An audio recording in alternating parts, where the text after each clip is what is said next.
Grab Philippines has completed its investigation into the viral complaint involving one of our driver partners, which alleged his involvement in a public act of lasciviousness. After a comprehensive review of the audio protect, which by the way is a huge W on their business. More on that later. Audio protect recording from the trip, the driver partner's profile and performance history, we found no conclusive evidence to support the allegations or indicate any malicious intent. That's basically it, right? So the summary and the gist of this is pretty straightforward. Nagkaroon ng maayos sa investigation. They interviewed both parties and found na walang maling nangyari. There was nothing malicious that actually happened. Na-compensate din nila yung driver partner nila. And, as of this statement, all seems well. We don't know yet what's gonna happen para sa future nung nag-accuse. We don't know how much compensation was given to the driver partner because according to this, it just says stand in accordance with our SOP. So that could just mean kung ano yung average na kinikita niya sa isang araw, yun lang din yung binigay sa kanya. We don't know. I hope it's more because this guy deserves more after enduring such an accusation. This guy deserves way more than just SOP or, another average wage of what he would otherwise have gotten. Right? It's the only equitable thing to do for him. Now, as for the lady who accused the driver, I don't think she necessarily has to be compensated for this, right? Like I don't think the correct word here would be she dug her own grave, but she was a little too quick, right, in lynching her by posting such a wild statement on the internet, where these days nauuna ang paghatol bago ang ebidensya, which should be the other way around. We've been mentioning it before this entire thing even started, that whenever there is an accuser and the accused, the burden of proof lies on the accuser. Nasa kanila kung papaano nila papatunayan na yung pinagsasabi nila ay totoo. So that's one lesson that we have to learn right now, chat. So very straight to the point. I think one of the big lessons here is whenever we make claims like this, first of all, maybe don't make it public just yet. Don't let the public mob the other person, especially if you're not sure yourself. There are the proper authorities to do this. I do get why dumiretso kaagad sa public yung nag-accuse, si Daniela, yung babae, yung student. And it's also because there are times when we feel like the proper authorities are just too slow, right?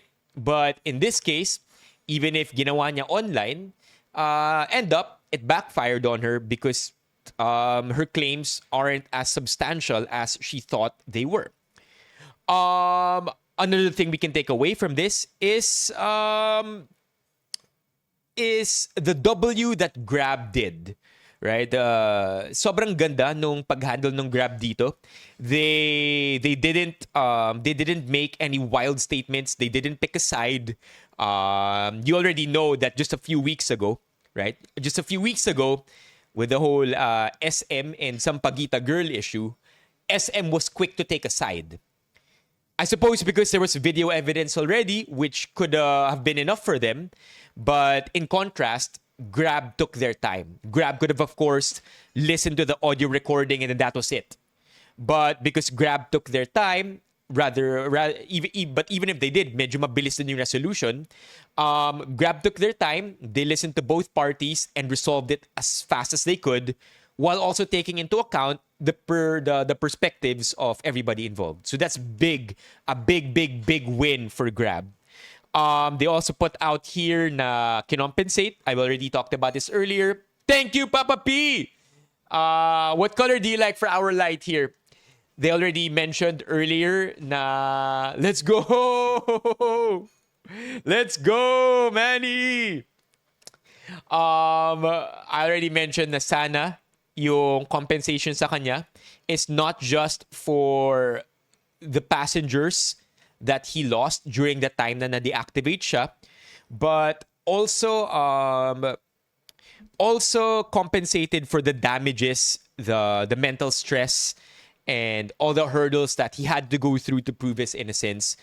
Though the entire time, sobrang sobrang respect kay Grab driver, kay Jericho, kasi na-maintain niya yung composure niya. He could have easily retaliated online as well.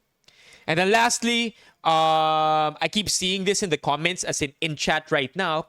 A lot of you don't even realize that Audio Protect exists.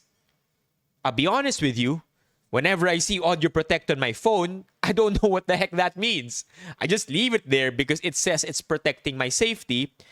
And I'm just, I really never bothered to dig through it.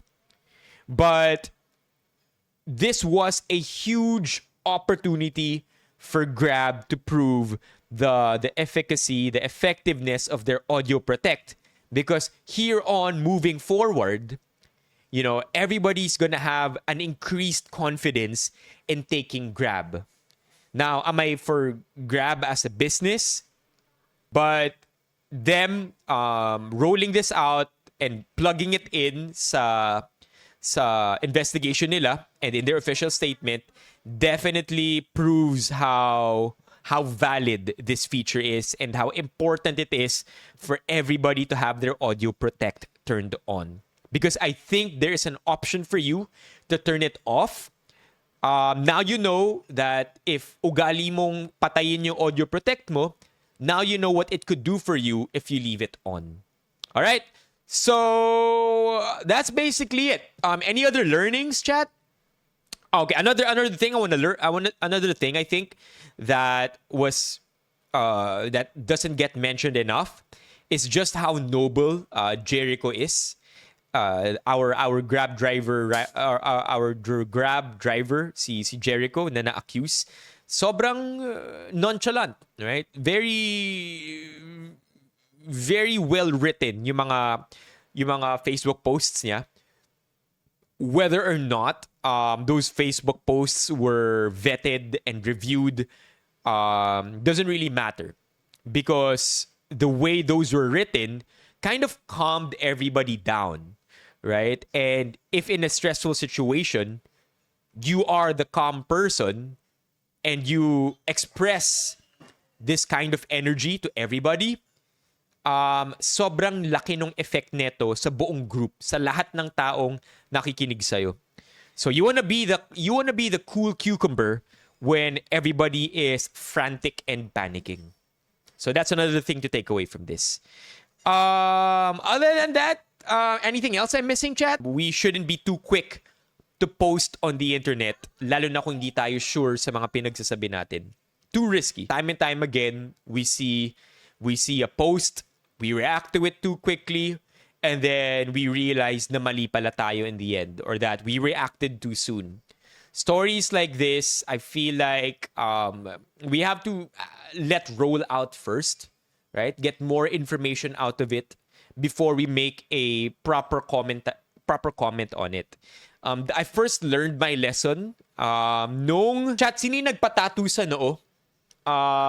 Yung April Fool's joke, dyan ko unang nalaman yung lesson ko. I mean, despite being on the internet for years, don't react on the first post. React after enough people have said their perspectives and the internet has cooled itself down. Kasi pag mainit pa lahat, chances are, you're not gonna get, the ROI for your reaction isn't going to be a lot.